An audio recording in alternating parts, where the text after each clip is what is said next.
mag-warm up tag generator mga current.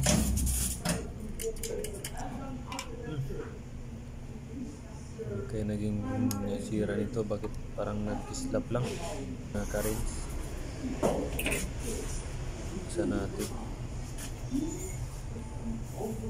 Nagkaroon na siya ng corrosion. Kailangan na siguro palitan itong battery mga currents. Yung ganyan, yung alloy? Pangit yan. Alloy, no? Tapos dito, papapla na pangit.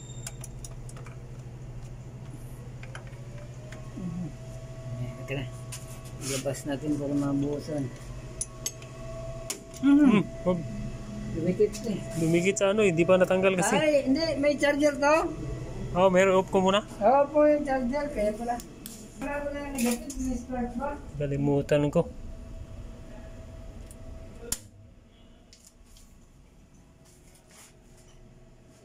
Kung nakadikit. Kaya mas buhusaw natin. Tingnan. Yung basa. So, natanggal na yung lumang battery mga currents. Binuhusan ng mainit na tubig para tanggal yung corrosion. Para magasan. Itong kanyang terminal may na rin. Pili ito puputok pag ganito. Yung corrosion. Kung mag-start. Kasi ito may singaw na ito eh.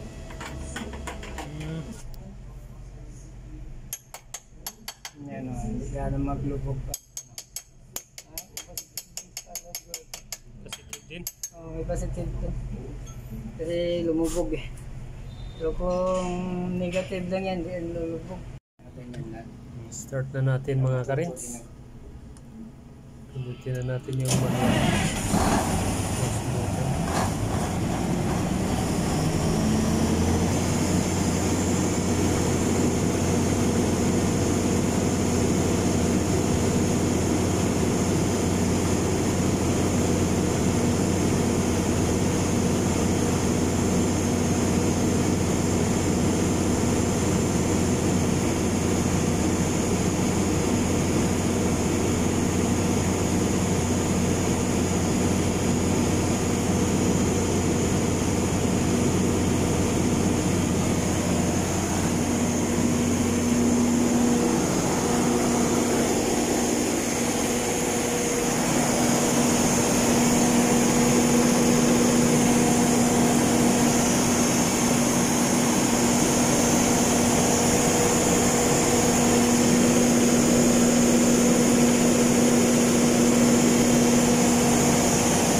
matagal pala siya magpatay, no?